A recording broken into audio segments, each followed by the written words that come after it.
Alright guys, today I'm going to teach you how to do a teasy light properly, because I feel like a lot of new stylists are not teasing a whole lot or too much or whatever. What we're going to do is show you guys how to do a proper teasy light. Alright, let's go. Roots look like right now, and what I'm going to do is a teasy light to kind of blend out her root for her. Alright, so what I'm going to do is, because she is darker, I'm going to take thinner sections still. I'm teasing her hair here.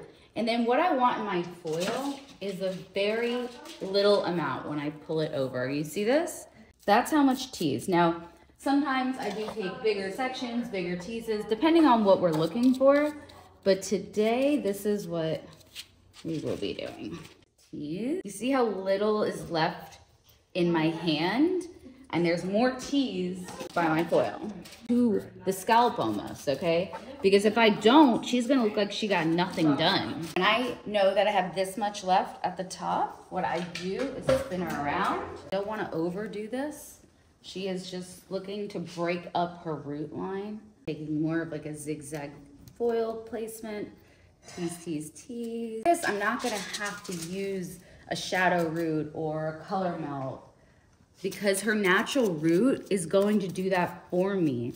And if you take enough teasy lights, enough foils, and you tease enough, you will create that look without having to do a root shadow, root tap, which is actually gonna mess you up later on when you highlight again.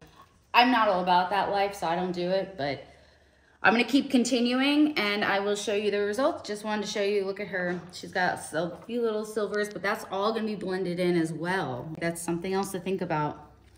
That's something else to think about when you got somebody with some silvers, that doing some teasy lights and breaking that up also will really blend it out.